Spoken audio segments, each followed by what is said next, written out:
नमस्कार प्यारे विद्यार्थियों। आज हम भवानी प्रसाद मिश्र जी की कविता घर की याद पढ़ेंगे।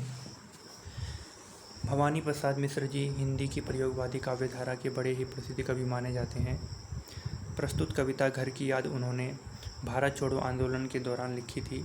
कवि कारावास में हैं और कारावास में जब उन्हें अपने परिवार के सदस्यों की याद आती है तो उस याद को वो अपनी भावनाओं के रूप में अभिव्यक्त करते हैं और वो भावनाएं जो है इस कविता में झलकती हैं। तो आइए जो है कविता पढ़ते हैं। घर की याद। आज पानी गिर रहा है, बहुत पानी गिर रहा है, रात भर गिरता रहा है, प्राण मन गिरता रहा है।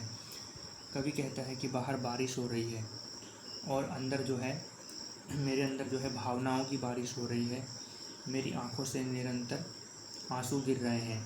क्यों गिर रहे हैं? अपने परिवार को याद करके, परिवार के सदस्यों को याद करके मेरी आंखों से आंसू गिर रहे हैं और बाहर बारिश हो रही है। आज पानी गिर रहा है, बहुत पानी गिर रहा है, रात भर गिरता रहा है, रात भर से बारिश हो रही है और मेरी आंखों से भी रात भर से आंसू गिर रहे हैं। प्राण मन घिरता रहा है और परिवार के सदस्यों को याद करके मेरे प्राण और मन मुझे घिरते हुए नज़र आ रहे हैं, मुझे चारों तरफ से घेर रहे हैं। बहुत पानी गिर रहा है, घर नज़र में तिर रहा है और मेरी आंखों से जो आंसू गिर रहे हैं उनमें जो है मुझे मेरा जो घर है वो तैरता हुआ नज़र आ रहा है। घर की मुझसे दूर है जो, और मुझे उस घर की याद आ रही है जो घर आज मुझसे बहुत दूर है। घर खुशी का पूर है जो, और मैं उस घर की बात कर रहा हूँ जो घर मेरे लिए खुशियों से भरा पड़ा है। घर में 4 भाई, और वो ऐसा घर है जिस घर में हम 4 भाई रहते हैं। मायके में बहन आई, और जो मेरी बहन है वो अपने ससुराल से मायके में यानी पिता के घर आई है। बहन आई बाप के घर, और जब बहन जो है वो अपने पिता के घर में आई होगी तो उसे जो है परिवार का जो वातावरण दिखाई दिया होगा वो दुखदाई होगा। तो उसके लिए वो घर कैसा हो गया? हाय रे परिताप का घर। उसके लिए वो घर जो है, जो घर कभी जो है खुशियों से भरा पड़ा था, आज वो उसके लिए परिताप और दुख का घर हो जाएगा। परिताप शब्द का अर्थ होता है दुख, ठीक है। तो आज उसके लिए वो दुख का घर होगा। हाय रे। और ये सब किसके कारण हुआ है? मेरे ही कारण हुआ है।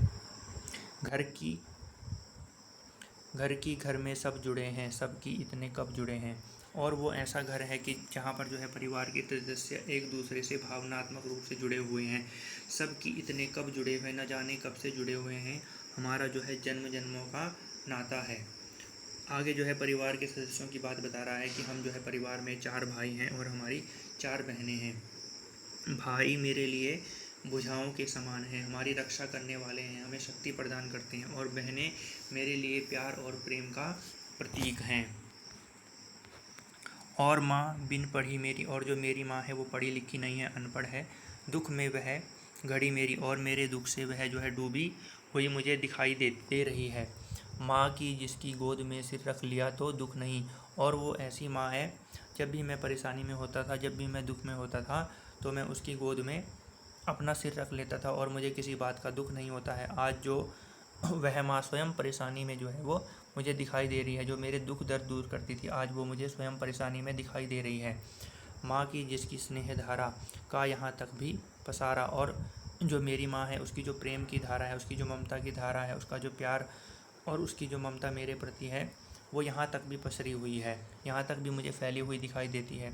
उसे लिखना नहीं आता जो कि उसका पत्र पाता। मेरी माँ को पढ़ना लिखना नहीं आता है, और यदि वह मुझे पत्र लिखना भी चाहेगी तो वो नहीं लिख पाएगी क्योंकि वह अनपढ़ है। पिताजी जिनको बुढ़ापा एक क्षण भी नहीं व्यापा, जो अभी भी हैं दौड़ जाएं और जो अभी भी खिलखिलाएं।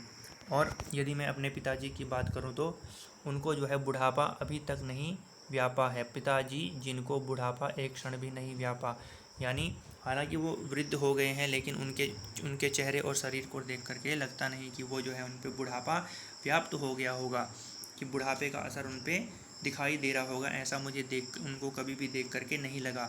जो अभी भी दौड़ जाएं, और जो अभी भी मुझे जवानों की तरह दौड़ लगाते हुए दिखाई देते हैं, जो अभी भी और जो अभी भी जो है खिलखिलाकर हंसते हुए मुझे दिखाई देते हैं। मौत के आगे भी ना, कहने का मतलब है जो उनके पिताजी हैं उनका शरीर अभी भी पूर्ण रूप से स्वस्थ है।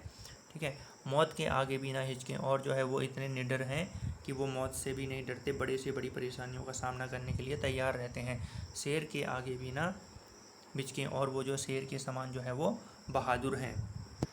बोल में बादल गरजता, और जब वो बोलते हैं इतना प्रभावशाली बोलते हैं कि उनकी वाणी को देख करके, उनकी बातों को सुन करके ऐसा लगता है कि जैसे बादल गरज रहे होंगे। काम में झंझा लहरता, और उनके काम में इतनी तेजी है, इतनी चुस्ती और इतनी फुर्ती है कि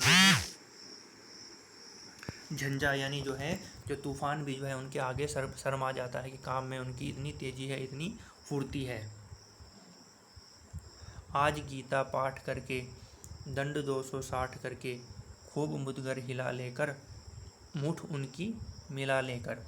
आज गीता पाठ करके, आज जो है जब कवि जो है अपने परिवार के सदस्यों को याद कर रहे हैं तो धीरे धीरे क्रम से वह जो है अपने पिता को याद करते हैं, और पिता को याद करते हुए वह ख्याल करते हैं, सोचते हैं मन में कि आज जो है रोज़ की तरह उन्होंने आज भी जो है गीता पाठ किया होगा, और जो है दंड 260 करके और नित्य की तरह आज भी उन्होंने व्यायाम किया होगा, और खूब मुगदर हिला लेकर, और जो है उन्होंने मुगदर भी हिलाया होगा। मुगदर जो है व्यायाम करने का एक उपकरण होता है, और मूठ उनकी मिला लेकर, और उन मुगदरों का जो सिरा है वो आपस में मिलाया होगा। जबकि नीचे आए होंगे नैन जल से छाए होंगे, हाय पानी गिर रहा है, घर नज़र में तिर रहा है। और जब वो व्यायाम करके वापस नीचे आए होंगे तब जो है उनकी आंखों से मुझे याद करके निश्चित रूप से उनकी आंखें भी छलक आई होंगी।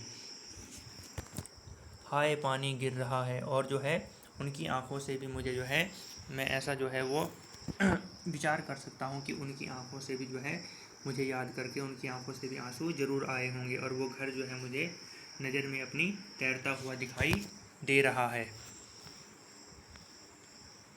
4 भाई 4 बहनें, भुजा भाई प्यार बहनें।